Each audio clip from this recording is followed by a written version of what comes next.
আসসালামু আলাইকুম। সবাই কেমন আছেন? আজ মজার একটি দারুণ রেসিপি নিয়ে আপনাদের সামনে হাজির হয়েছি। এটা ছোট থেকে বড় সবাই খুবই পছন্দ করবে। আপনার অতিথি আপ্যায়নও আপনি অতিথিকে খুশি করতে পারেন এই রেসিপিটি বানিয়ে।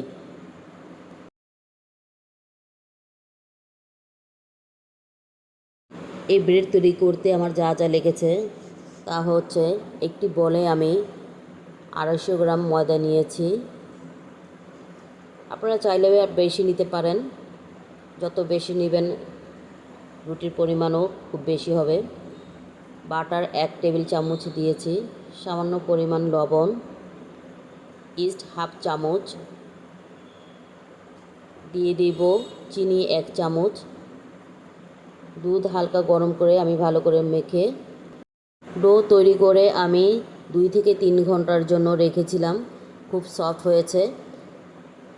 এখন আমি ডোটাকে একটা বেলনি দিয়ে বেলে নেব। পিৎজা তৈরি করতে যে উপকরণগুলি লাগে এখানেও ঠিক সেই উপকরণগুলি দিয়েছি। আমরা পিৎজাটা যেমন গোল করি, কিন্তু এখানে তা গোল হবে না, এটা স্কোয়ার শেপ দিতে হবে। দিয়ে তারপর আপনি একটি কাটার দিয়ে এটাকে 4 টুকরা অথবা 6 টুকরা আপনার ইচ্ছা মতো টুকরোগুলো করে নিতে পারেন। তবে আমি একটা থেকে 4 টুকরা বের করেছি।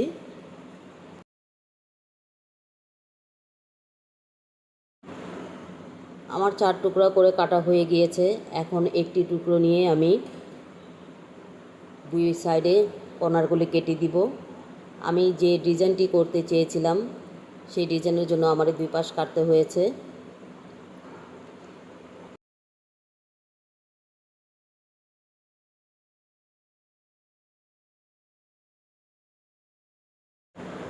এখন একটি নজেল দিয়ে আমি ডিজাইন করে নিব। দেখিয়ে দিচ্ছি ডিজাইনটা কিভাবে হবে।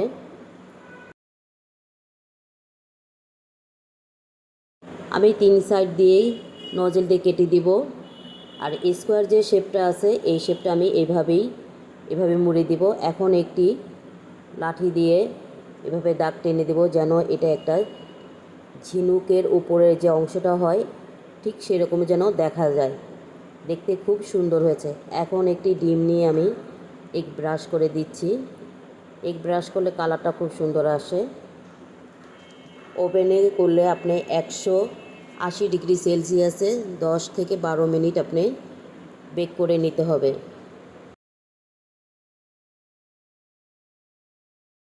ওভেন থেকে নামিয়ে এখন আমি একটি ছুরির সাহায্যে রুটিগুলোকে মাঝখান দিয়ে খুব সাবধানতার সাথে কাটতে হবে, যেন ভেঙে না যায়। আমার অবশ্য 2-একটা নষ্ট হয়েছে। আমি আজকে প্রথম এটা ট্রাই করেছি।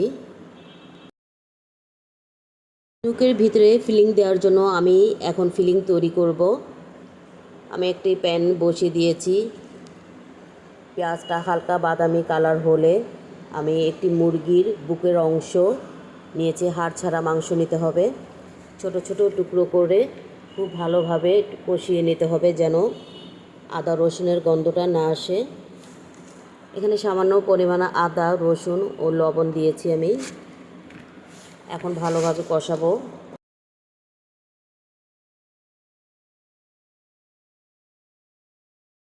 3-4টা কাঁচামরিচ আমি এখানে স্লাইস করে দিয়েছি। এটা আপনি চাইলে স্কিপ করতে পারেন। চুলা থেকে আমি নামিয়ে এটা ঠান্ডা হতে দিব। অন্য একটি বাটিতে আমি ডিম গ্রেট করে নিয়েছি। মুরগির যে মাংসটা ছিল এটা ঠান্ডা করে আমি ব্লেন্ড করে নিয়েছি। গাজর সামান্য পরিমাণে গ্রেট করেছি। ধনে পাতার কুচি, কাঁচামরিচ কুচি করে দিয়েছি। ব্ল্যাক লবণ পরিমাণ মতো, রসুন কুচি সামান্য 2টা বা 1টা কোয়া আপনি দিতে পারেন, গোলমরিচ টেস্ট অনুযায়ী, চিজ গ্রেট করে এখানে আপনি আপনার রুচি অনুযায়ী দিতে পারেন। যত বেশি দিবেন টেস্ট তত বেশি ভালো আসবে। মেয়োনিজ আমি এখানে 3 টেবিল চামচ ব্যবহার করেছি।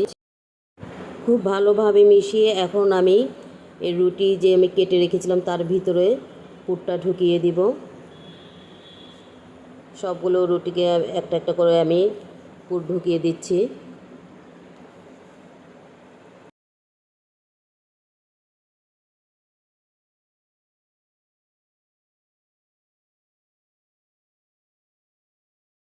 ফিলিংয়ের মধ্যে আপনি চাইলে আরও কিছু অ্যাড করতে পারেন। অলিভ কালো অথবা সবুজটা, মাশরুম আপনি স্লাইস করে দিবেন, সসেস, লেটুস পাতা কুচি কুচি করে কেটে এখানে একসাথে অ্যাড করে দিতে পারেন।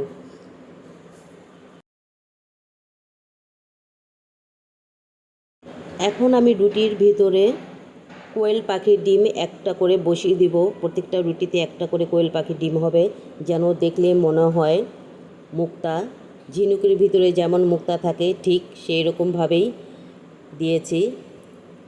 খুব সুন্দর হয়েছে, দেখতে যেমন সুন্দর, খেতেও ঠিক তেমনই স্বাদ হয়েছে। আমার বাচ্চারা খুবই পছন্দ করেছে। আপনারাও বাসায় ট্রাই করবেন। অবশ্যই যাদের বাসায় ছোট বাচ্চা আছে তারা খুবই পছন্দ করবে। বাচ্চাদের বিকেলের নাস্তা অথবা টিফিনেও এটি দিতে পারেন, বাচ্চারা খুবই পছন্দ করবে। আমার রেসিপিটি যদি ভালো লেগে থাকে তাহলে আমার চ্যানেলটিকে সাবস্ক্রাইব করার অনুরোধ রইল। সবাই ভালো থাকবেন, সুস্থ থাকবেন। আজ এ পর্যন্তই। আল্লাহ হাফেজ।